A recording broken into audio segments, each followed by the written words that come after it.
അപ്പൊ ഇതെന്ന് വെച്ചാല് സാധാരണ ഒരു ആടുജീവിതം അല്ല, ബോട്ട് ലൈഫ് അല്ല. ഇവിടുത്തെ പണി എന്ന് പറഞ്ഞാല് ഇത് ഖത്തർ പറഞ്ഞ ചെറിയൊരു രാജ്യമാണ്. അപ്പൊ ഇവിടെ തണുപ്പ് കാലത്ത് ഇവിടുത്തെ ഗവൺമെന്റ് ഇവർക്ക് മരുഭൂമിയിൽ ടെന്റ് അടിക്കാൻ വേണ്ടിയിട്ട് ഇവർക്ക് അപ്രൂവ്ഡ് കൊടുക്കും.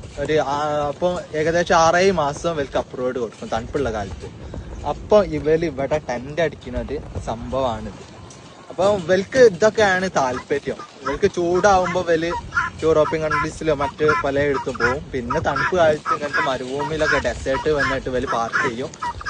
പിന്നെ റൈഡ് ചെയ്യും മരുഭൂമിയിൽ കൂടെ. പുത്തുപുത്ത എന്ന് പറഞ്ഞ വണ്ടിയിൽ ഇട്ടിട്ട് ഇങ്ങനെ പോകും. അതൊക്കെയാണ് ഇവിടുത്തെ ലൈഫ്. അല്ലാതെ സാധാരണ ഒരു മരുഭൂമി ജീവിതമല്ല. പിന്നെ പറഞ്ഞ പണ്ടൊക്കെ ഇനി മരുഭൂമി ജീവിതം, ഇപ്പൊ ഒക്കെ വളരെ കുറവാണ്. പിന്നെ ഇങ്ങനത്തെ പണിയിൽ സാധാരണ മലയാളീസ് എന്നെ പോലത്തെ ആൾക്കാർക്ക് സാധാരണ ഉണ്ടാവില്ല, അതൊരു ശരിയാണ്.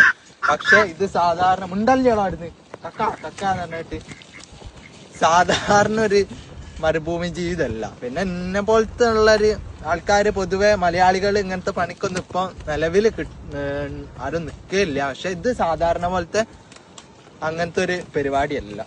ഇത് പറഞ്ഞാൽ ഒരു അടിപൊളിയാണ്. പിന്നെ എന്റെ കഫീലും മാഷാ അല്ലാഹ് അടിപൊളിയാണ്. അതുകൊണ്ടൊക്കെയാണ് ഇത്രയും വൈബ് ആവണ ഇവിടെ മൊത്തത്തില്.